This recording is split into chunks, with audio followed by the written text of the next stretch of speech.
नमस्कार दोस्तों स्वागत है आपके अपने YouTube चैनल एग्जामवीर में। मैं आपका दोस्त राहुल कुमार आपका अपने चैनल एग्जामवीर पर तहे दिल से स्वागत करता हूं। दोस्तों आज का जो टॉपिक रहने वाला है हाई कोर्ट उच्च न्यायालय रहने वाला है। और इससे पहले दोस्तों मैंने आपको सुप्रीम कोर्ट के ऊपर एक वीडियो प्रोवाइड करा दिया है जो कि 40 मिनट का है। और उसके अंदर सुप्रीम कोर्ट के जो जज हैं उनकी क्वालिफिकेशन, उनकी योग्यताएँ और उनके अधिकार क्षेत्र और वो कौन कौन से काम कर सकते हैं, कौन कौन से काम नहीं कर सकते, उन्हें कितनी सैलरी मिलती है और कब वो रिटायर्ड होते हैं, इन सब के बारे में डिस्कस किया है। और आज इस वीडियो के अंदर दोस्तों हम जिक्र करेंगे हाई कोर्ट के ऊपर। देखिए हाई कोर्ट की अगर मैं बात करूं दोस्तों तो आर्टिकल 214 कहता है भी प्रत्येक राज्य के लिए एक उच्च न्यायालय की व्यवस्था की जाएगी। लेकिन आर्टिकल 216 के अनुसार, देखिए आर्टिकल 216 के अनुसार उच्च न्यायालय के गठन की व्यवस्था है। देखिए आर्टिकल 216 के अनुसार उच्च न्यायालय के गठन की व्यवस्था है। कौन से आर्टिकल के अनुसार भाई? आर्टिकल 216 के अनुसार उच्च न्यायालय के गठन की व्यवस्था है। लेकिन आर्टिकल 214 कहता है कि प्रत्येक राज्य के लिए उच्च न्यायालय की व्यवस्था की जाएगी। अब अगर हम देखते हैं दोस्तों तो प्रत्येक राज्य के लिए एक उच्च न्यायालय होना चाहिए, लेकिन इस व्यवस्था को 7वें संविधान संशोधन अधिनियम 1956 के द्वारा समाप्त कर दिया गया और कहा गया कि 2 या अधिक राज्यों या संघ शासित प्रदेशों का एक उच्च न्यायालय हो सकता है। अगर वर्तमान में देखा जाए तो दोस्तों हमारे देश के अंदर 28 राज्य हैं और 8 यूटी हैं, लेकिन अभी तक 25 ही हमारे देश में उच्च न्यायालय हैं। कितने उच्च न्यायालय हैं दोस्तों? 25 ही अपने 25 हाई कोर्ट हैं। कुल मिलाकर अपने देश में 25 हाई कोर्ट हैं। और दोस्तों देखते हैं कि उच्च न्यायालय के अंदर क्या क्या क्षेत्र होते हैं और कौन कौन लोग इसके जज बनते हैं।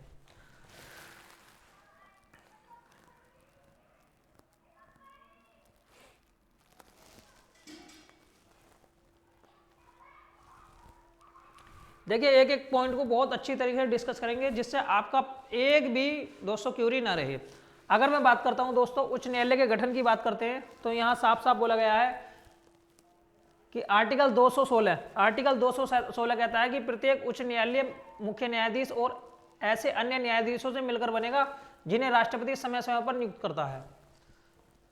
आर्टिकल 216 कहता है कि उच्च न्यायालय जो है वो मुख्य न्यायाधीश और अन्य न्यायाधीश, देखिए मुख्य न्यायाधीश और अन्य न्यायाधीशों से मिलकर बनेगा जिन्हें राष्ट्रपति समय समय पर नियुक्त करना समझे। अगर वही सुप्रीम कोर्ट की बात करें या फिर हाई कोर्ट की बात करें तो उसमें एक मुख्य न्यायाधीश होता है, सीजेआई होता है और अन्य न्यायाधीश होता है। और इनकी जो नियुक्ति करने का काम है वो दोस्तों राष्ट्रपति समय समय पर नियुक्त करने का कार्य करता है। अब देखिए आर्टिकल 224 क्या कहता है? अभी ये इसमें यह प्रावधान दिया गया है कि आवश्यकता पड़ने पर अतिरिक्त न्यायाधीश और कार्यवाहक न्यायाधीशों की नियुक्ति भी की जा सकती है। देखिए आर्टिकल 224 कहता है कि अगर काम ज्यादा है और न्यायाधीशों की संख्या कम है तो आप कार्यवाहक जो न्यायाधीश है उनकी नियुक्ति भी कर सकते हैं। आर्टिकल ऐसा 224 कहता है, ठीक है। अतिरिक्त न्यायाधीश और कार्यवाहक न्यायाधीशों की नियुक्ति भी कर सकते हैं। देखिए संविधान में इस बात का उल्लेख नहीं है कि विभिन्न न्यायालयों में उच्च न्यायालयों की संख्या कितनी होनी चाहिए, राष्ट्रपति के विवेक पर। यह चीज राष्ट्रपति के विवेक पर डिपेंड करता है। जबकि सर्वोच्च न्यायालय के न्यायाधीशों की संख्या के संबंध में संविधान में स्पष्ट उल्लेख है, लेकिन यहाँ उच्च न्यायालय के संबंध में उनकी संख्या कितनी होनी चाहिए इसका संविधान के अंदर दोस्तों कोई उल्लेख नहीं है। अब आगे देख लेते हैं भाई। अगर मैं भारत की बात करूं, अपने देश की बात करूं तो भारत की एकीकृत न्याय व्यवस्था के पदानुक्रम सोपान में उच्च न्यायालय उच्चतम न्यायालय से नीचे है। लेकिन राज्यों के स्तर की अगर मैं बात करूं तो राज्यों में जो जिला न्यायालय होते हैं उनके ऊपर होता है दोस्तों हाई कोर्ट अपना। देखिए सबसे नीचे होता है अपने प्रत्येक जिले के अंदर एक न्यायालय होता है और उससे ऊपर होता है दोस्तों अपना हाई कोर्ट और सबसे ऊपर होता है सुप्रीम कोर्ट। सुप्रीम कोर्ट सबसे ऊपर है। लेकिन अगर राज्य के उच्च न्यायालय की बात करी जाए तो ये राज्य स्तर में सबसे ऊपर इकाई होती है। देखिए ये दोस्तों राज्य स्तर की सबसे बड़ी इकाई होती है, क्योंकि इससे नीचे जो होती है प्रत्येक जिले के अंदर आपको छोटे छोटे जो न्यायालय हैं वो देखने के लिए मिलेंगे। राज्य की न्यायिक व्यवस्था में उच्च न्यायालय जो हाई कोर्ट है वो शीर्ष पर होता है। सबसे पहले अगर मैं हाई कोर्ट की बात करूं तो हाई कोर्ट की स्थापना कब हुई थी? आपने अंग्रेजी शासनकाल में सुना होगा कि 1862 में कलकत्ता, बंबई और मद्रास, देखिए मद्रास का वर्तमान में नाम चेन्नई है, इनमें 3 न्यायालय बने थे। देखिए उच्च न्यायालय का जो गठन है वो सबसे पहले 1862 में हुआ था। कहाँ हुआ था? कलकत्ता, बंबई और मद्रास में हुआ था। और उसके बाद में 1866 में चौथे न्यायालय के रूप में इलाहाबाद में दोस्तों इलाहाबाद में उच्च न्यायालय की स्थापना होती है 1862 में। तो पहले 3 बने थे कलकत्ता, बंबई और मद्रास में 1862 में, और चौथा जो न्यायालय आता है वो 1866, मतलब 4 साल बाद में इलाहाबाद के अंदर आता है, ठीक है। अब देखिए 1950 की अगर मैं बात करूं तो 1950 के बाद प्रांतीय उच्च न्यायालय को ही राज्य के उच्च न्यायालय का नाम दिया गया है। जो प्रांतीय उच्च न्यायालय हैं उन्हें भी उच्च न्यायालय का नाम दे दिया गया है। अब भारत के संविधान में प्रत्येक राज्य के लिए एक उच्च न्यायालय होगा। देखिए भारत के संविधान में प्रत्येक राज्य के लिए एक उच्च न्यायालय के गठन की व्यवस्था की गई है, परंतु 7वां संविधान संशोधन अधिनियम 1956 कहता है कि देखिए 7वां संविधान संशोधन अधिनियम 1956 कहता है कि दो या दो से अधिक राज्यों और संघ राज्य क्षेत्रों के लिए एक संयुक्त उच्च न्यायालय जॉइंट हाई कोर्ट की स्थापना आप कर सकते हैं। और ऐसा देखिए आप 7वां संविधान संशोधन अधिनियम 1956 के अनुसार 2 या अधिक राज्यों के लिए एक संयुक्त हाई कोर्ट बना सकते हैं। बाकी अगर मैं बात करता हूं भारत में इस टाइम कितने उच्च न्यायालय हैं, भारत में दोस्तों अगर बात करी जाती है तो 25 वर्तमान में उच्च न्यायालय हैं। कितने उच्च न्यायालय हैं दोस्तों? 25 उच्च न्यायालय हैं। और देखिए न्यायालय की अधिकारिता में संशोधन का जो अधिकार है वो संसद को है। किसे है दोस्तों? संसद को है। अब दिल्ली और जम्मू कश्मीर की अगर मैं बात करूं, दिल्ली और जम्मू कश्मीर ऐसे यूटी हैं जिनका अपना उच्च न्यायालय है, देखिए दिल्ली और जम्मू कश्मीर ऐसे संघ राज्य क्षेत्र हैं, यूनियन टेरिटरी हैं जिनका अपना उच्च न्यायालय है। लेकिन दोस्तों अब जम्मू कश्मीर को क्या कर दिया गया है भाई? 2 भागों में बांट दिया गया है, इन्हें पूर्ण राज्य का दर्जा मिल गया है। देखिए अगर मैं जम्मू कश्मीर की बात करूं तो आप जानते हैं कि जम्मू कश्मीर के अंदर क्या है अभी एक दोस्तों देखिए जम्मू कश्मीर पहले एक था, लेकिन अब इन्हें डिवाइड करके जम्मू कश्मीर और लद्दाख में डिवाइड कर दिया गया है। ठीक है, आगे बात कर लेते हैं। देखिए न्यायाधीशों की नियुक्ति, देखिए न्यायाधीशों की नियुक्ति किस प्रकार की जाती है, कौन कौन व्यक्ति न्यायाधीश बन सकते हैं। अगर मैं बात करता हूं आर्टिकल 217, देखिए आर्टिकल 217 कहता है कि राष्ट्रपति न्यायाधीशों की नियुक्ति कौन करता है। देखिए आर्टिकल 217 में न्यायाधीशों की नियुक्ति से संबंधित विषय दिया गया है। इसमें राष्ट्रपति निम्नलिखित लोगों के परामर्श करने के बाद में न्यायाधीशों की नियुक्ति करता है। कौन कौन लोग होते हैं वो? देखिए भारत के मुख्य न्यायाधीश जो सीजेआई होते हैं उनसे परामर्श लेते हैं राष्ट्रपति, और जो संबंधित राज्य के राज्यपाल होते हैं। देखिए राज्यपाल की अगर मैं बात करूं तो राज्यपाल राष्ट्रपति के प्रसाद पर्यंत पद धारण करते हैं, और राज्यपाल एक तरीके से केंद्र के प्रतिनिधि के रूप में राज्य में काम करते हैं। तो दोस्तों देखिए संबंधित राज्य के राज्यपाल से परामर्श लेने के बाद और उच्च न्यायालय के मुख्य न्यायाधीश के अतिरिक्त, अगर मैं उच्च न्यायालय के मुख्य न्यायाधीश के अतिरिक्त जो हाई कोर्ट होता है उसके सीजीआई के अतिरिक्त अन्य न्यायाधीशों की नियुक्ति की बात करूं तो देखिए अन्य न्यायाधीशों की नियुक्ति के संबंध में संबंधित उच्च न्यायालय के मुख्य न्यायाधीश से परामर्श लेना पड़ता है। आप समझ सकते हैं कि किन किन लोगों से परामर्श करने के बाद में न्यायाधीशों की नियुक्ति होती है। देखिए दोस्तों जो सीजेआई होते हैं, जो भारत के मुख्य न्यायाधीश होते हैं, उनसे परामर्श लेने के बाद, और जिस राज्य के अंदर आपको न्यायाधीश नियुक्त करने हैं उस राज्य के राज्यपाल से। और अगर मैं सीजेआई जो मुख्य न्यायाधीश होता है, चाहे वो राज्य का हो या चाहे राज्य का जो मुख्य न्यायाधीश होता है, उच्च न्यायालय का जो मुख्य न्यायाधीश होता है दोस्तों, उसके अलावा अन्य न्यायाधीशों की नियुक्ति के संबंध में आपको जो राज्य का मुख्य न्यायाधीश है उससे भी परामर्श लेना पड़ता है। ठीक है, और देखिए ऐसी प्रक्रिया राष्ट्रपति निम्नलिखित लोगों से परामर्श करने के बाद उच्च न्यायालय के न्यायाधीशों की नियुक्ति करने का प्रावधान करते हैं, और ऐसा आर्टिकल 217 के अंतर्गत आता है। देखिए 1993 में न्यायाधीशों के दूसरे मामले में नियुक्ति में कार्यपालिका की भूमिका शून्य कर दी गई है।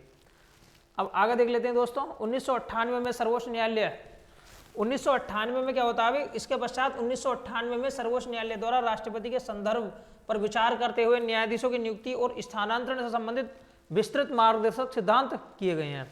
अब देखिए मार्गदर्शक सिद्धांत क्या है भाई, मार्गदर्शक सिद्धांत को आप एक बार पढ़ लेते हैं क्या है भाई। इन सिद्धांतों के अनुसार उच्च न्यायालय के न्यायाधीशों की नियुक्ति सर्वोच्च न्यायालय के मुख्य न्यायमूर्ति, देखिए सर्वोच्च न्यायालय के जो मुख्य न्यायाधीश हैं, सर्वोच्च न्यायालय के न्यायाधीशों की नियुक्ति सर्वोच्च न्यायालय के मुख्य न्यायमूर्ति और 4 वरिष्ठतम न्यायाधीशों का मंडल करता है। ठीक है, तो आप ये चीज देख सकते हैं आगे। अब न्यायाधीशों की योग्यता क्या है, आर्टिकल 217 का पार्ट 2 कहता है, आर्टिकल 217 का पार्ट 2 कहता है कि जिस व्यक्ति ने भारत का नागरिक होना चाहिए, सबसे पहली कंडीशन है भारत का नागरिक होना चाहिए, वही व्यक्ति न्यायाधीश बन सकता है। बाकी उसे भारत के न्यायिक कार्यों में 10 वर्ष का अनुभव हो, उसे भारत के न्यायिक कार्यों में कितने वर्ष का अनुभव होना चाहिए भाई, 10 वर्ष का अनुभव हो, अथवा वह उच्च न्यायालय या अन्य न्यायाधीशों में 10 वर्ष तक अधिवक्ता रह चुका हो। अगर वो उच्च न्यायालय या अन्य न्यायालयों में 10 वर्ष तक अधिवक्ता रह चुका है तो भी वो उच्च न्यायालय का न्यायाधीश बन सकता है। और उच्च न्यायालय के न्यायाधीशों को की जो नियुक्ति है वो आर्टिकल 217 का पार्ट 2 में आती है। देखिए आर्टिकल 217 के पार्ट 2 में आती है भारत का नागरिक होना जरूरी है, न्यायिक कार्य में 10 वर्ष का अनुभव होना जरूरी है, और वह उच्च न्यायालय या अन्य न्यायालयों में 10 वर्ष तक अधिवक्ता रह चुका हो, तब बन सकते हैं। ठीक है, आगे देख लेते हैं दोस्तों। अब शपथ क्या लेते हैं भाई, देखिए शपथ क्या लेते हैं, शपथ के बारे में देख लेते हैं कि शपथ न्यायाधीशों के द्वारा कौन सी शपथ ली जाती है। देखिए ओथ, उच्च न्यायालय के मुख्य न्यायाधीश अथवा न्यायाधीशों को राज्यपाल या उसके द्वारा अधिकृत किसी व्यक्ति द्वारा शपथ दिलाई जाती है। देखिए उच्च न्यायालय के जो मुख्य न्यायाधीश होते हैं, उच्च न्यायालय के मुख्य न्यायाधीश और अन्य न्यायाधीशों को, भाई किसी भी राज्य के अंदर जो हाई कोर्ट होगा उसमें एक मुख्य न्यायाधीश होगा और अन्य न्यायाधीश होंगे, वो सारे के सारे कैंडिडेट किसके सामने, देखिए राज्यपाल या उसके सामने, राज्यपाल या राज्यपाल द्वारा कोई व्यक्ति उसके सामने शपथ लेते हैं। और इस शपथ के महत्वपूर्ण बिंदु होते हैं भारत के संविधान के प्रति सच्ची श्रद्धा और निष्ठा रखना, भारत के संविधान के प्रति सच्ची श्रद्धा और निष्ठा रखेंगे, देश की प्रभुता, भारत की प्रभुता और अखंडता को अक्षुण्ण बनाए रखना। ठीक है, आप सम्यक आचरण और श्रद्धापूर्वक अपनी योग्यता, ज्ञान और विवेक से भय, पक्षपात, अनुराग और द्वेष के बिना पद के कर्तव्यों का पालन करेंगे, संविधान और विधि की मर्यादा को बनाए रखेंगे। ये शपथ ली जाती है जो उच्च न्यायालय का मुख्य न्यायाधीश है या फिर अन्य न्यायाधीशों की राज्यपाल के समक्ष, या राज्यपाल अगर इसमें समर्थ नहीं है तो राज्यपाल द्वारा नामित किसी अन्य व्यक्ति के समक्ष में न्यायाधीश शपथ लेते हैं। अब आगे चलते हैं। देखिए कार्यकाल, अगर मैं टेन्योर की बात करूं तो इनका कार्यकाल कितना होता है। देखिए जैसे दोस्त आप जानते हैं कि जो सुप्रीम कोर्ट है उसके न्यायाधीश 65 वर्ष की आयु तक अपने पद पर बने रह सकते हैं, लेकिन अगर हाई कोर्ट की बात करी जाती है तो हाई कोर्ट के जो न्यायाधीश है वो 62 साल तक, देखिए 62 साल तक अपने पद पर बने रह सकते हैं। इसमें कोई टाइम पीरियड नहीं है कि 4 साल 5 साल, जब तक उनकी उम्र 62 साल नहीं हो तब तक वो अपने पद पर बने रह सकते हैं। ठीक है, देखिए उच्च न्यायालय के न्यायाधीशों का जो कार्यकाल है वो 62 वर्ष की आयु का होता है। इससे पहले भी वे अपना त्यागपत्र राष्ट्रपति को भेजकर पदमुक्त हो सकते हैं। अगर वो त्यागपत्र देना चाहते हैं, हटना चाहते हैं, तो राष्ट्रपति को त्यागपत्र देकर अपने पद से मुक्त हो सकते हैं। लेकिन अगर मैं बात करता हूं उच्च न्यायालय के न्यायाधीश की, तो आपको ध्यान रखना है कि 62 साल तक वो अपने पद पर रह सकते हैं। बाकी न्यायाधीशों की न्यूनतम सीमा का संविधान में कोई उल्लेख नहीं है, परंतु न्यायपालिका की आंतरिक और औपचारिक प्रक्रिया के अनुसार न्यायाधीशों की नियुक्ति तभी की जा सकती है जब वह 45 वर्ष की आयु पूरी कर चुका हो। ठीक है, 45 साल की आयु पूरी करने पर ही न्यायाधीशों की नियुक्ति की जाती है। अब आगे देखते हैं दोस्तों, न्यायाधीशों की आयु से संबंधित किसी प्रश्न का निराकरण, जो भी आयु से संबंधित अगर कोई वाद विवाद बनता है, इसका निराकरण भारत के मुख्य न्यायाधीश की सलाह से राष्ट्रपति द्वारा किया जाएगा। जब भी दोस्तों आपको देखिए न्यायाधीशों की आयु से संबंधित किसी भी प्रश्न का निराकरण अगर होता है, तब जो मुख्य न्यायाधीश हैं, देखिए मुख्य न्यायाधीश की सलाह से राष्ट्रपति के द्वारा किया जाता है। जो मुख्य न्यायाधीश होते हैं उन्हीं की सलाह से राष्ट्रपति के द्वारा इसका समाधान किया जाता है। देखिए इसकी नियुक्ति उच्चतम न्यायालय में न्यायाधीश के रूप में, उसकी नियुक्ति उच्चतम न्यायालय में न्यायाधीश के रूप में हो तो उसका किसी दूसरे उच्च न्यायालय में स्थानांतरण हो जाने पर वह पद छोड़ देता है। अगर मान लीजिए भाई, देखिए पद छोड़ने की बात हुई है कि किस तरीके से पद छोड़ेंगे। मैंने आपको बताया दोस्तों 62 साल की उम्र तक जो उच्च न्यायालय के न्यायाधीश हैं वो अपने पद पर रहते हैं, लेकिन 62 साल के बाद में वो अपने पद से हट जाते हैं। अगर वो पहले पद छोड़ना चाहते हैं तो राष्ट्रपति को उन्हें लिख के देना पड़ेगा त्यागपत्र, और वो अपना पद छोड़ सकते हैं। इसके अलावा दोस्तों, इसके अलावा अलग प्रक्रिया है कि अगर उनका स्थानांतरण किसी दूसरे राज्य में हो जाता है तब भी वो अपना पद छोड़ देते हैं। देखिए न्यायाधीशों को हटाने की प्रोसेस ऑफ रिमूवल, न्यायाधीश किस प्रकार से हटते हैं, क्या ऐसी प्रक्रिया है जिससे न्यायाधीश को हटाया जा सकता है या फिर न्यायाधीश को नहीं हटाया जा सकता। तो मैं बात करता हूं दोस्तों, न्यायाधीशों को हटाया जा सकता है, लेकिन इसे हटाने की जो प्रक्रिया है बहुत जटिल होती है। हमारे संविधान के अंदर बहुत ज्यादा जटिल है न्यायाधीशों को हटाने की प्रक्रिया। देखिए अगर मैं बात करता हूं संविधान में सिद्ध कदाचार या असमर्थता या अक्षमता के आधार पर, देखिए सिद्ध कदाचार या अक्षमता के आधार पर राष्ट्रपति के द्वारा, सिद्ध कदाचार या अक्षमता के आधार पर राष्ट्रपति के द्वारा न्यायाधीशों को निम्नलिखित प्रक्रिया के अनुसार हटा सकता है, जिसके लिए संसद एक विशेष बहुमत, देखिए राष्ट्रपति के द्वारा न्यायाधीशों को निम्नलिखित प्रक्रिया के अनुसार हटा सकता है। तो राष्ट्रपति हटाते हैं इन्हें और एक प्रोसेस से गुजरना पड़ता है। पूरी प्रोसेस, वो प्रोसेस क्या है भाई, न्यायाधीश जांच अधिनियम 1968 में उच्च न्यायालय के न्यायाधीशों को हटाने के संबंध में निम्नलिखित प्रक्रिया है। देखिए अगर मैं बात करता हूं लोकसभा के 100 सदस्य और राज्यसभा के 50 सदस्य, यही प्रोसेस उच्चतम न्यायालय सुप्रीम कोर्ट के न्यायाधीशों को हटाने की प्रक्रिया की एक आरंभिक चरण है कि इसमें लोकसभा के 100 सदस्य और राज्यसभा के 50 सदस्यों के हस्ताक्षर पत्र वाले प्रस्ताव को सदन के अध्यक्ष अथवा सभापति को सौंपना होता है। आपको जिस सभा को आप सौंपना चाहते हैं, चाहे लोकसभा अध्यक्ष को या फिर राज्यसभा अध्यक्ष को आप सौंप सकते हैं, सदन के अध्यक्ष को आप सौंप सकते हैं। लेकिन यहाँ पर वो सुप्रीम कोर्ट से है। लेकिन दोस्तों अगर यहाँ अगर आपको हाई कोर्ट के अंदर हटाने हैं, हाई कोर्ट होता है राज्य का, तो हाई कोर्ट के लिए आपको देखिए लोकसभा के 100 सदस्यों अथवा राज्यसभा के 50 सदस्यों के हस्ताक्षर पत्र वाले प्रस्ताव को सदन के अध्यक्ष अथवा सभापति को सौंपना यहाँ पड़ेगा आपको। ये भी दोस्तों आपको कम से कम इन लोगों की सहमति जरूरी है। बाकी अध्यक्ष सभापति प्रस्ताव को स्वीकृत कर सकते हैं अथवा अस्वीकृत कर सकते हैं। देखिए यदि प्रस्ताव स्वीकृत हो जाता है तो अध्यक्ष, अगर ऐसा कंडीशन बन जाती है कि प्रस्ताव आपका स्वीकृत हो जाता है तो अध्यक्ष या सभापति आरोपों की जांच के लिए 3 सदस्य समिति का गठन करेंगे। देखिए यदि प्रस्ताव आपका एक तरीके से अप्रूवल हो जाता है तो जो अध्यक्ष हैं या सभापति हैं वो इसकी जांच के लिए 3 लोगों की कमेटी बैठाएंगे और वो 3 लोगों की कमेटी जांच करेगी। ठीक है, देखिए 3 संसदीय समिति के जो सदस्य हैं वो कौन कौन होते हैं इसमें, क्योंकि दोस्तों जब भी न्यायाधीशों को हटाने की प्रक्रिया है सबसे पहले 100 तो लोकसभा के सदस्य चाहिए और 50 चाहिए राज्यसभा के सदस्य। इनके तो आपको हस्ताक्षर चाहिए कम से कम, और ये बहुत एक तरीके से जटिल प्रक्रिया होती है न्यायाधीशों को हटाने की। देखिए इसमें कौन कौन लोग होते हैं, भारत के मुख्य न्यायाधीश, सीजेआई और उच्चतम न्यायालय का कोई अन्य वरिष्ठ न्यायाधीश। देखिए भारत के जो मुख्य न्यायाधीश हैं या उच्चतम न्यायालय का कोई अन्य वरिष्ठ न्यायाधीश। अगर यहाँ सीजेआई है तो भी काम चलेगा, और अगर सीजेआई नहीं है तो जो सुप्रीम कोर्ट का जो वरिष्ठ जज होता है वो भी यहाँ हो सकता है। बाकी उच्च न्यायालय का मुख्य न्यायाधीश, जो उच्च न्यायालय का मुख्य न्यायाधीश है वो भी काम करेगा दोस्तों। एक प्रख्यात विधि वेता, और देखिए अगर बात करी जाती है जिसे कानून की बहुत अच्छी नॉलेज हो वो भी हो, तो 3 लोगों की कमेटी बनती है न्यायाधीशों को हटाने के लिए, ये जांच करती है। यदि समिति निष्कर्ष पर पहुंचती है कि न्यायाधीश कदाचार का दोषी है, उसे हटाया जाए या फिर अन्य आधार पर अयोग्य है, तब सदन इसके विरुद्ध महाभियोग इम्पीचमेंट के प्रस्ताव पर विचार करता है। देखिए इम्पीचमेंट के प्रस्ताव पर अब जाकर विचार किया जाता है। ठीक है, संसद के दोनों सदनों द्वारा विशेष बहुमत से प्रस्ताव पारित कर राष्ट्रपति के पास संस्तुति के लिए भेजा जाता है, तब राष्ट्रपति न्यायाधीशों को हटा सकता है। तो आप देख सकते हैं कि न्यायाधीश को हटाने की प्रक्रिया कितनी जटिल है। देखिए अगर संसद के दोनों सदनों द्वारा विशेष बहुमत से अब जाकर जो प्रस्ताव है वो भेजा जाएगा भाई, विशेष बहुमत से प्रस्ताव पारित कर राष्ट्रपति के पास संस्तुति के लिए भेजा जाता है, तब राष्ट्रपति न्यायाधीशों को हटा सकता है। ठीक है भाई, आगे देख लेते हैं भत्ते और सैलरी। देखिए वर्तमान में जो उच्च न्यायालय के न्यायाधीश हैं इन्हें कितनी सैलरी मिलती है और कहां से मिलती है, राज्य की संचित निधि से या फिर केंद्र की संचित निधि से, तो इसकी भी बात करेंगे। देखिए अगर मैं उच्च न्यायालय के न्यायाधीश की बात करूं तो करंट में 2,50,000 रुपए सैलरी है।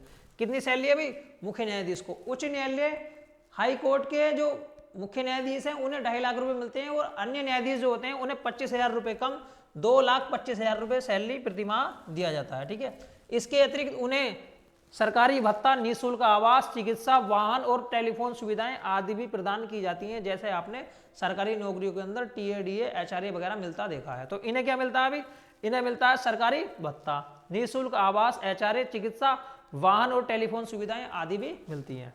देखिए अगर मैं सेवानिवृत्ति की बात करूं तो मुख्य न्यायाधीश और अन्य न्यायाधीश, जो मुख्य न्यायाधीश हैं और अन्य न्यायाधीश द्वारा आहरित अंतिम माह के वेतन का 50% प्रतिवर्ष पेंशन पाने का हकदार होता है, और दोस्तों इन्हें पेंशन दी जाती है। ठीक है, और 50% जो इनके अंतिम माह की सैलरी होती है उसी के अनुसार इन्हें पेंशन दी जाती है।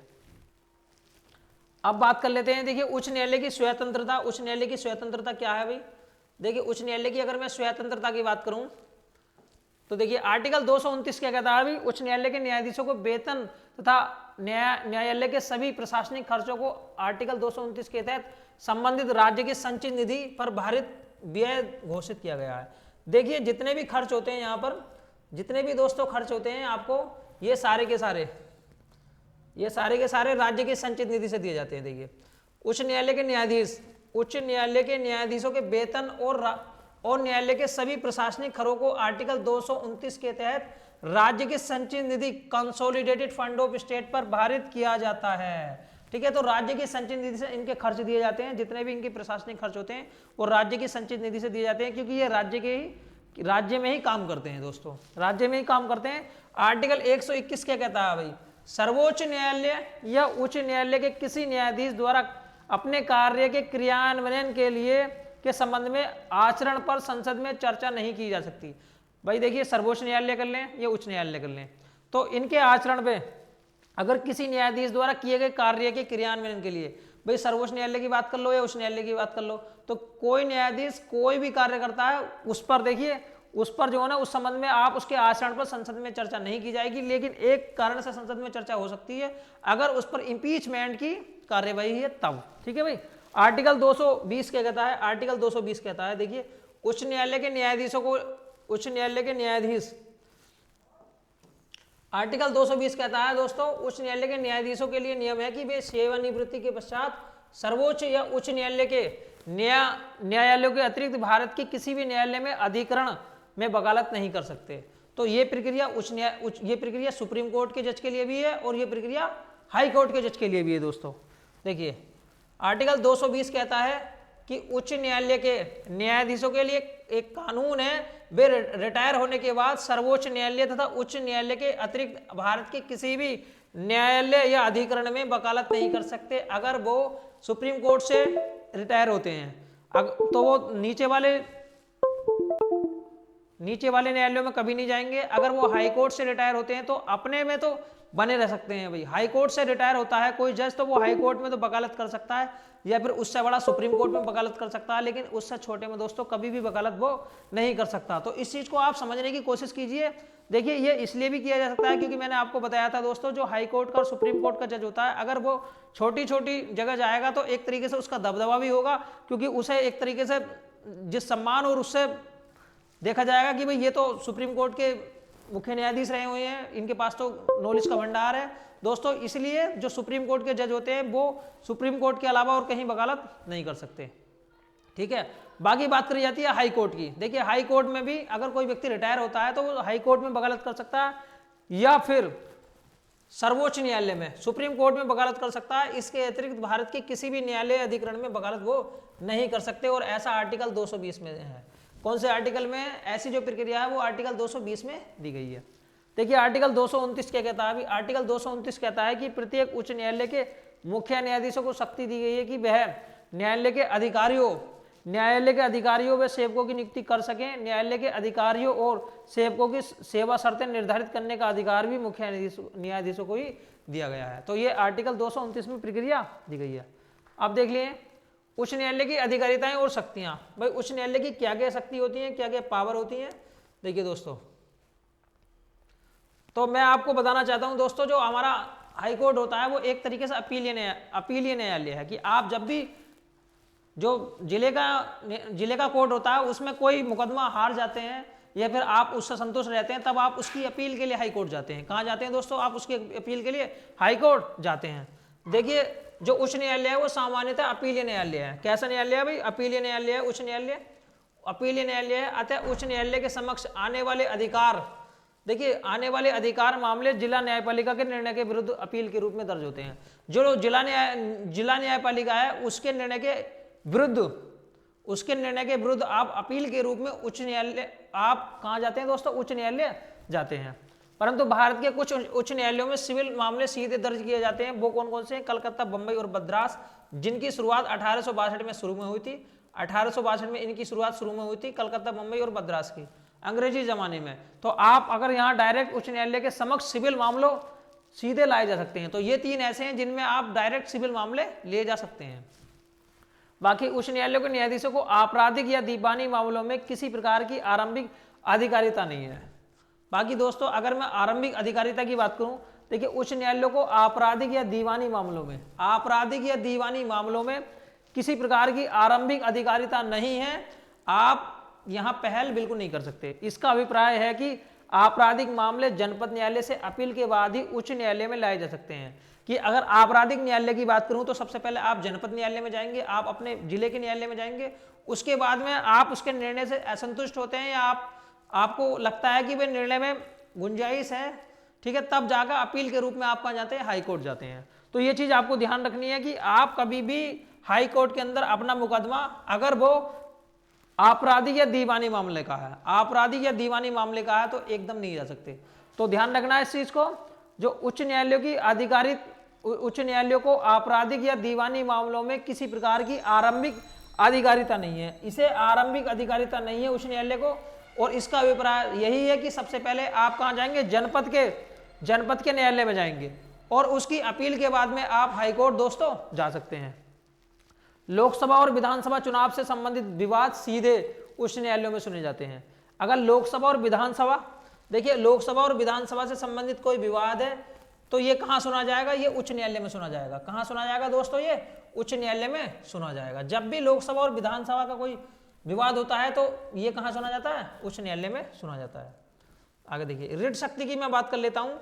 तो रिट शक्ति क्या है, देखिए रिट शक्ति की बात करें, उच्च न्यायालय के द्वारा मूल अधिकारों की रक्षा के लिए, उच्च न्यायालय के द्वारा मूल अधिकारों की रक्षा के लिए बंदी, प्रत्यक्षीकरण, परमादेश, अधिकार परीक्षा, प्रतिषेध और उत्प्रेषण नामक रिट जारी की जाती है। ठीक है भाई, ये आपकी उच्चतम न्यायालय भी जारी करता है और उच्च न्यायालय भी। देखिए उच्च न्यायालयों के द्वारा मूल अधिकारों की रक्षा के लिए बंदी, प्रत्यक्षीकरण, परमादेश, अधिकार परीक्षा, प्रतिषेध और उत्प्रेषण नामक रिट जारी की जाती है। उच्च न्यायालय को अपने भूभाग के निवासियों के अतिरिक्त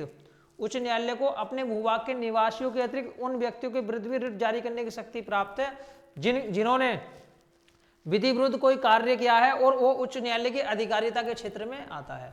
अगर इनकी अधिकार क्षेत्र में कोई कार्य आता है तो वह उन व्यक्तियों के विरुद्ध भी रिट जारी करने का कार्य करता है उच्च न्यायालय। देखिए ये आर्टिकल 226 में आता है। कौन से आर्टिकल में, 226 में। भाई देखिए उच्च न्यायालय जो है ना, भूभाग के निवासियों के अतिरिक्त, अपने भूभाग के निवासियों के अतिरिक्त मान लीजिए भाई किसी अन्य राज्य का व्यक्ति है, ठीक है, उसके विरुद्ध भी रिट जारी करने की शक्ति प्राप्त है। अगर देखिए अगर उस व्यक्ति ने उच्च न्यायालय की अधिकारिता वाले राज्य में कार्य किया हो, अगर उस व्यक्ति ने कोई काम गलत किया है जो कि उच्च न्यायालय की अधिकारिता वाले राज्य में है, तब उच्च न्यायालय उसके विरुद्ध रिट जारी कर सकती है। और ये जो प्रोसेस है आर्टिकल 226 में आती है। कौन से आर्टिकल में, 226 में। अब देख लेते हैं दोस्तों, देखिए उच्च न्यायालय की रिट अधिकारिता जो है वो सर्वोच्च न्यायालय की अपेक्षा अधिक व्यापक रूप में प्राप्त है। जो सर्वोच्च न्यायालय की रिट होती है उससे अधिक व्यापक होती है उच्च न्यायालय की रिट। उच्च न्यायालयों की रिट अधिकारिता जो इनका अधिकार क्षेत्र है वो सर्वोच्च न्यायालय की अपेक्षा अधिक व्यापक रूप में प्राप्त है। उच्च न्यायालय के द्वारा मूल अधिकारों की रक्षा के अतिरिक्त, उच्च न्यायालय के द्वारा मूल अधिकारों की रक्षा के अतिरिक्त अन्य अधिकारों की रक्षा के लिए भी रिट जारी करने की शक्ति जारी की जाती है। देखिए उच्च न्यायालय जो है वो मूल अधिकारों की रक्षा के अतिरिक्त अन्य अधिकारों की रक्षा के लिए भी रिट जारी की जा सकती है। अगर मैं उच्च न्यायालय की बात करूं, हाई कोर्ट की बात करूं, तो ये मूल अधिकारों की रक्षा तो करता है, आपके अन्य अधिकारों की रक्षा के लिए भी रिट जारी कर सकता है।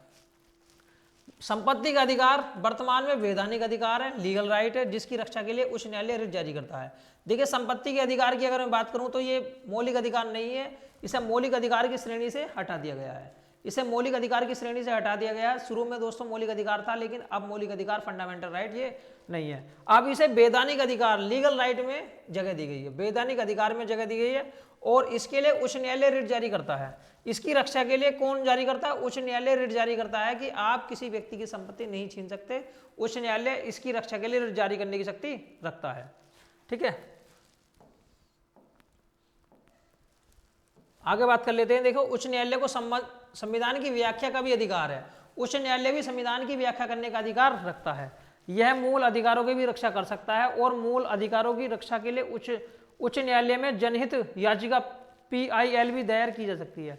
अगर मैं बात करता हूं, अगर किसी व्यक्ति को लगता है कि उसके मूल अधिकारों का हनन हुआ है तो वो उच्च न्यायालय में PIL भी दायर कर सकता है। ठीक है भाई, तो और उच्च न्यायालय संविधान की व्याख्या करने का भी अधिकार रखता है। तो उच्च न्यायालय की जो आप देख सकते हैं काम कितने कितने हैं दोस्तों। ठीक है, उच्च न्यायालय की रिट अधिकारिता की तुलना उच्चतम न्यायालय से, दोनों की रिटों की तुलना कर लेते हैं कि दोनों की रिटें क्या क्या है। देखिए आर्टिकल 32 मौलिक अधिकार, उच्चतम न्यायालय मौलिक अधिकारों के हनन के लिए आर्टिकल 32 देखिए उच्चतम न्यायालय आर्टिकल 32 और उच्च न्यायालय आर्टिकल 226 के द्वारा की जाने वाली रिटों की प्रकृति समान है। भाई जो भी ये रिट जारी करते हैं मूल अधिकारों के हनन के लिए, दोनों की प्रकृति एक तरीके से समान है। जो सर्वोच्च न्यायालय सुप्रीम कोर्ट है वो आर्टिकल 32 के द्वारा, और जो उच्च न्यायालय है हाई कोर्ट है वो आर्टिकल 226 के द्वारा रिट जारी करके मौलिक अधिकारों का हनन रोकता है। उच्चतम न्यायालय की रिट संपूर्ण भारत क्षेत्र में मान्य है। देखिए अगर मैं सुप्रीम कोर्ट की बात करता हूं तो इसकी जो रेट है वो पूरे भारत में लागू है, क्योंकि उच्चतम न्यायालय सुप्रीम कोर्ट पूरे देश का होता है, जबकि उच्च न्यायालय की जो रेटें हैं वो राज्य क्षेत्रीय सीमाओं तक ही मान्य है। लेकिन अगर मैं बात करता हूं राज्य के हाई कोर्ट की, तो दोस्तों ये जो इनकी रेटें, इनकी जो सीमाएं हैं वो सिर्फ राज्य तक ही मान्य होती हैं। उच्चतम न्यायालय की रेट अधिकारिता स्वयं एक मूल अधिकार है, जबकि उच्च न्यायालय की अधिकारिता संवैधानिक अधिकार है। देखिए ये भी ध्यान रखिए आप, उच्चतम न्यायालय की जो रिट अधिकारिता है, उच्चतम न्यायालय सुप्रीम कोर्ट की जो रिट अधिकारिता है एक मूल अधिकार है, जबकि हाई कोर्ट की जो रिट अधिकारिता है वो एक संवैधानिक अधिकार है। कैसा अधिकार है भाई? संवैधानिक अधिकार है। आर्टिकल 226 के अंतर्गत उच्च न्यायालय मूल अधिकारों और अन्य प्रयोजन के लिए रिट निकाल सकता है। इस अर्थ में उच्च न्यायालय की रिट अधिकारिता उच्चतम न्यायालय से अधिक विस्तृत है। देखिए आर्टिकल 226 क्या कहता है भाई? आर्टिकल 226 कहता है कि उच्च न्यायालय मूल अधिकारों, उच्च न्यायालय जो है वो मूल अधिकारों और किसी अन्य प्रयोजन के लिए रिट निकाल सकता है। इस अर्थ में उच्च न्यायालय की रिट अधिकारिता उच्चतम न्यायालय से अधिक विस्तृत है, और जो इसकी रिट है वो उच्चतम न्यायालय से अधिक विस्तृत होती है। देखिए अपीलीय न्यायालय, मैंने आपको बताया अभी, ये अपीलीय न्यायालय के रूप में काम करता है, जो अपना हाई कोर्ट है, ठीक है। उच्च न्यायालय मूलतः एक अपीलीय न्यायालय है। इससे संबंधित राज्य क्षेत्र के अंतर्गत आने वाले अधीनस्थ न्यायालयों या अधीनस्थ न्यायालयों के आदेशों के विरुद्ध ही सुनवाई की जाती है। देखिए जो भी इसके अधीनस्थ न्यायालय होते हैं, आप सबसे पहले उनमें जाएंगे और आपको लगता है भाई उनका जो निर्णय था वो अच्छा नहीं था, तब जाकर आप हाई कोर्ट में जाते हैं। तो हाई कोर्ट जो है वो अपीलीय न्यायालय के रूप में काम करता है, ठीक है। देखिए इसके अंतर्गत दीवानी और आपराधिक दोनों प्रकार के मामलों की सुनवाई की जाती है। इसके अंतर्गत सिविल और क्रिमिनल, सिविल भी, दीवानी भी और आपराधिक दोनों प्रकार के मामलों की सुनवाई की जाती है। जिन मामलों में जनपद न्यायालय या डिस्ट्रिक्ट कोर्ट ने 7 वर्ष की सजा सुनाई हो उसके विरुद्ध उच्च न्यायालय में अपील की जा सकती है। अन्य महत्वपूर्ण मामलों में भी उच्च न्यायालय में अपील करने के प्रावधान है। अगर डिस्ट्रिक्ट कोर्ट ने 7 वर्ष की सजा सुनाई है तब आप अपील कर सकते हैं हाई कोर्ट के अंदर, ठीक है। और अन्य मामले भी होते हैं जिसमें आप हाई कोर्ट जा सकते हैं। देखिए उच्च न्यायालय की स्वतंत्रता क्या है? अभी उच्च न्यायालय की स्वतंत्रता, डिपेंडेंसी क्या है? एक मिनट दोस्तों,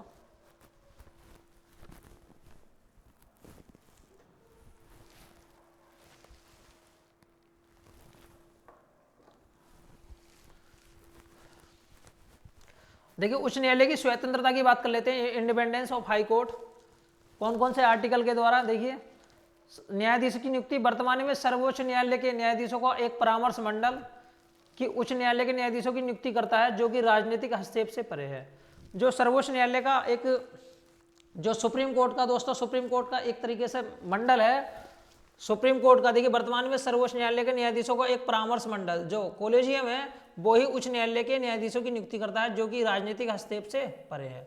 कार्यकाल की सुरक्षा, न्यायाधीशों को 62 वर्ष की उम्र तक, न्यायाधीशों को 62 वर्ष की उम्र तक सुरक्षा दी गई है। उन्हें अपने पद से हटाने की प्रक्रिया कठिन है, क्योंकि साबित कदाचार के आधार पर उन्हें संसद के दोनों सदनों के विशेष बहुमत द्वारा ही हटाया जा सकता है। तो कोई भी हाई कोर्ट का जज 62 वर्ष की उम्र तक अपने पद पर रह सकता है, और अगर उसे पद से हटाना है तो जो प्रक्रिया है वो बहुत जटिल है। संसद के दोनों सदनों द्वारा पारित बहुमत द्वारा उन्हें हटाया जाता है, और इसमें बहुत जटिल प्रक्रिया से गुजरना पड़ता है। देखिए वेतन आदि की जो सुरक्षा है वो वित्तीय आपात, आर्टिकल 360 में अगर वित्तीय आपातकाल लगता है तभी इनके वेतन में कटौती की जा सकती है, अन्यथा इनके वेतन में कोई कटौती दोस्तों नहीं होती है, ठीक है। आर्टिकल 229 के तहत न्यायाधीशों के वेतन और भत्ते राज्य के संचित निधि से दिए जाते हैं। देखिए अगर वित्त आपातकाल लगता है तभी इनके वेतन में कटौती की जा सकती है, अन्यथा और कोई कारण नहीं होता है। देखिए वित्त आपात 360 की स्थिति को छोड़कर उच्च न्यायालय के वेतन और भत्ते में अलाभकारी परिवर्तन नहीं किया जा सकता। आर्टिकल 229 के तहत न्यायाधीशों के वेतन और भत्ते को राज्य के संचित निधि द्वारा दिया जाता है। अब देखिए अवमानना पर दंड देने की शक्ति, आर्टिकल 215 कहता है कि उच्च न्यायालय को अभिलेख न्यायालय घोषित करते हुए अपनी अवमानना के लिए दंड करने की शक्ति प्रदान करता है। आर्टिकल 215 कहता है कि उच्च न्यायालय को अभिलेख न्यायालय घोषित किया गया। अभी उच्च न्यायालय को अभिलेख न्यायालय घोषित किया गया है, और अगर इसकी अवमानना आप करते हैं तो ये दंड देने की शक्ति भी रखता है। आचरण पर बहस नहीं, आर्टिकल 121 कहता है कि सर्वोच्च न्यायालय या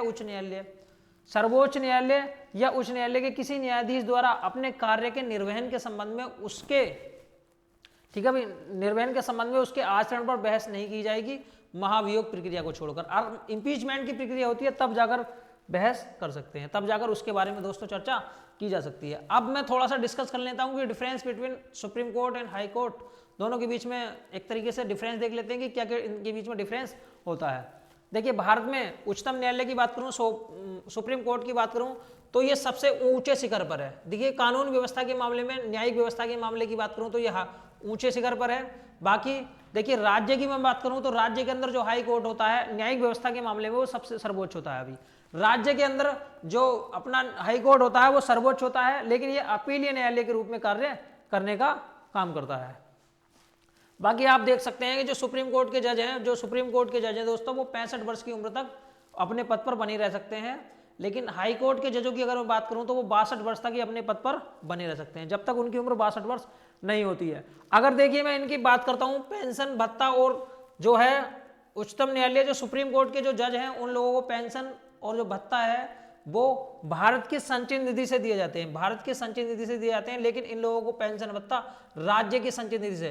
देखिए उच्च न्यायालय के न्यायाधीशों के वेतन व भत्ते राज्य की संचय निधि से दिए जाते हैं, जबकि पेंशन भारत की संचय निधि से दी जाती है। देखिए ये पॉइंट महत्वपूर्ण है। अगर मैं पेंशन की बात करूं सुप्रीम कोर्ट हाई कोर्ट के जज की, तो पेंशन भारत की संचय निधि से दी जाती है, लेकिन वेतन भत्ता वो राज्य की संचय निधि से दी जाती है। तो ये चीज महत्वपूर्ण है, आपको ये चीज महत्वपूर्ण है, ठीक है भाई। इस पॉइंट को लिखने ना बहुत ज्यादा महत्वपूर्ण है कि जो सुप्रीम कोर्ट का जज होता है उन्हें पेंशन भत्ता भारत की संचय निधि से दिए जाते हैं, लेकिन अगर मैं हाई कोर्ट के जज की बात करूं तो हाई कोर्ट के जो जज हैं उन्हें वेतन और जो भत्ता है वो तो राज्य की संचय निधि से दिया जाएगा, लेकिन उनके रिटायर होने के बाद में उन्हें जो पेंशन मिलेगी वो भारत की संचय निधि से मिलेगी। क्यों मिलेगी दोस्तों, मैं आपको ये बात भी बता देना चाहता हूं, क्योंकि वो स्थायी रूप से काम नहीं करते हैं, वो एक राज्य में जब तक काम करते हैं जब तक वो अपने पद पर रहते हैं, जब तक काम करते हैं वो जब तक अपने पद पर रहते हैं। इसलिए दोस्तों जब तक वो अपने पद पर रहेंगे तब तक तो सैलरी राज्य से लेंगे, लेकिन हटने के बाद में वो एक तरीके से केंद्र के एम्प्लॉय के रूप में काम करते हैं और उन्हें जो पेंशन मिलेगी वो भारत की संचित निधि से दी जाएगी, ठीक है। आगे बात कर लेते हैं भाई, उच्चतम न्यायालय के न्यायाधीशों को संसद द्वारा पारित महाभियोग प्रस्ताव के आधार पर राष्ट्रपति द्वारा हटाया जा सकता है। अभी अगर बात करते हैं यहाँ पर सुप्रीम कोर्ट के जज की, तो महाभियोग इंपीचमेंट के द्वारा राष्ट्रपति के द्वारा इन्हें पद से हटाया जा सकता है। उच्च न्यायालय के न्यायाधीशों को भी राष्ट्रपति के द्वारा हटाया जा सकता है, और हटाए जाने की जो प्रक्रिया है उच्चतम न्यायालय के न्यायाधीशों की समान ही होती है। इसमें कम से कम लोकसभा के 100 सदस्य और राज्यसभा के 50 सदस्य के प्रस्तावक जो मंडल है वो राष्ट्रपति को संबोधित करता है, तब जाकर ये प्रक्रिया स्टार्ट होती है, और ये बहुत ही ज्यादा दोस्तों जटिल होती है। देखिए उच्चतम न्यायालय के पास सलाहकारी शक्ति, उच्चतम न्यायालय के जो पास है सलाहकारी शक्ति, विशेष अनुमति से अपील और संघीय विवाद से निर्धारण की शक्ति प्राप्त होती है। उच्च न्यायालय के पास ऐसी कोई शक्ति या अधिकारिता नहीं होती है, लेकिन ये जो शक्ति होती है ये सुप्रीम कोर्ट के पास होती है। देखिए उच्चतम न्यायालय के पास सलाहकारी शक्ति, भाई सलाह देने की शक्ति, सलाहकारी शक्ति, सलाह देने की शक्ति। बाकी विशेष अनुमति से अपील और संघीय विवाद के निर्धारण की शक्ति, जब भी विवाद होता है उसके निर्धारण की जो शक्ति है सुप्रीम कोर्ट करता है, लेकिन हाई कोर्ट के पास में ऐसी कोई पावर दोस्तों नहीं होती है। उच्चतम न्यायालय को अधीक्षण की शक्ति, उच्चतम न्यायालय को अधीक्षण की शक्ति नहीं है। उच्च न्यायालय को देखिए, उच्च न्यायालय को आर्टिकल 227 के तहत अधीनस्थ न्यायालय को अधीक्षण की शक्ति प्राप्त है। देखिए अगर मैं अधीक्षण की शक्ति की बात करूं, अधीक्षण का मतलब होता है एक तरीके से किसी की जांच करना दोस्तों। देखिए जो उच्च न्यायालय है वो आर्टिकल 227 के तहत जो अधीनस्थ न्यायालय है उनके अधीक्षण की शक्ति प्राप्त है हाई कोर्ट को। आर्टिकल 227 कहता है कि हाई कोर्ट को उसके अधीनस्थ न्यायालयों के अधिकरण की शक्ति प्राप्त होती है। अब देखिए आर्टिकल 232 कहता है कि मौलिक अधिकारों के हनन के लिए रिट संपूर्ण भारत में मान्य होती है। अगर किसी व्यक्ति के मौलिक अधिकारों का हनन होता है और वो हाई कोर्ट या सुप्रीम कोर्ट जाता है, तो जो सुप्रीम कोर्ट है वो आर्टिकल 32 के तहत जो रिटें हैं वो जारी करता है, और ये जो है ना कंप्लीट भारत के अंदर मान्य होती है। लेकिन आर्टिकल 226 कहता है कि जारी की गई रिट, जो रिट जारी की जाती है हाई कोर्ट के द्वारा, वो संबंधित राज्य के न्यायिक क्षेत्र के अंतर्गत ही मान्य होती है। जो राज्य है उसके न्यायिक क्षेत्र के अंतर्गत ही मान्य है, उससे अलग नहीं है। लेकिन आर्टिकल 32 के तहत जो रिट जारी की जाती है वो संपूर्ण भारत में मान्य होती है। उच्चतम न्यायालय की रिट अधिकारिता, आर्टिकल 32 स्वयं एक मूल अधिकार है। भाई आर्टिकल 32 की अगर मैं बात करूं तो ये उच्चतम न्यायालय की रिट है, ये खुद एक फंडामेंटल राइट है। उच्च न्यायालय की रिट अधिकारिता आर्टिकल 226 एक मूल अधिकार नहीं है। देखिए उच्च न्यायालय की जो रिट अधिकारिता है आर्टिकल 226 ये एक मूल अधिकार नहीं है। तो आपने दोस्तों देखा कि सुप्रीम कोर्ट के अंदर और हाई कोर्ट के अंदर क्या डिफरेंस होता है, किस तरीके से कितने टाइम पीरियड तक इसके न्यायाधीश अपने पद पर रहते हैं और इन्हें जो वेतन भत्ता मिलता है वो किसकी संचित निधि से मिलता है, राज्य की संचित निधि से या भारत की संचित निधि से। और बाकी दोस्तों इनके जो मौलिक अधिकारों के हनन के लिए जो रिट जारी करते हैं उनकी आधिकारिक सीमा क्या होती है, इन सब के बारे में दोस्तों आपने जाना। तो दोस्तों आशा करता हूं आपको वीडियो अच्छी लगी होगी। अगर वीडियो अच्छी लगी है तो वीडियो को लाइक कीजिए और चैनल पर अगर आप पहली बार आए हैं तो चैनल को सब्सक्राइब भी कर सकते हैं। तो मिलते हैं दोस्तों नेक्स्ट वीडियो में, आज के लिए इतना ही काफ़ी है। जय हिंद, जय भारत।